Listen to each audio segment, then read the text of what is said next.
టమాటా రేట్లు భారీగా పడిపోయాయి. వ్యాపారులకు కిలోకు 10 రూపాయలు కూడా గిట్టడం లేదు. పక్క రాష్ట్రాల నుంచి భారీగా దిగుబడులు వస్తుండటంతో కిలోకు 5 రూపాయలు మాత్రమే చెల్లిస్తుండటంతో అన్నదాతలు ఆగమవుతున్నారు. కూలీలతో తెంపించి తీసుకువెళ్తే ఇటు కూలీ పైసలు అటు కిరాయి మీద పడుతుండటంతో టమాటాలను తోటల్లోనే వదిలేస్తున్నారు. కొందరు పశువులకు మేతగా వేస్తున్నారు, మరికొందరు ఫ్రీగా పంచుతున్నారు. వేలకు వేలు పెట్టుబడి పెట్టి టమాటా తోటలు సాగు చేశామని తీరా రేటు పడిపోవడంతో పెట్టుబడులకు కూడా రాక మునిగిపోతున్నామని రైతులు ఆవేదన వ్యక్తం చేస్తున్నారు. బయట కూరగాయల మార్కెట్లో మాత్రం కిలో టమాటా 20 రూపాయల వరకు ఉండటం గమనార్హం.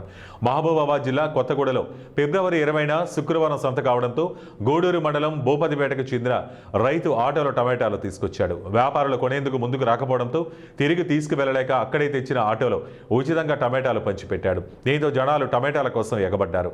టమాటా ధరలు తగ్గుముఖం పట్టడంతో రైతులు నిరాశకు గురవుతున్నారు. పెట్టిన పెట్టుబడి కూడా రావటం లేదని, కూలీల ఖర్చులు కూడా చేతి నుండి పెట్టుకోవాల్సి వస్తుందని ఆవేదన వ్యక్తం చేస్తున్నారు. టమాటాకు గిట్టుబాటు ధర కల్పించి ప్రభుత్వం ఆదుకోవాలని రైతులు వేడుకుంటున్నారు.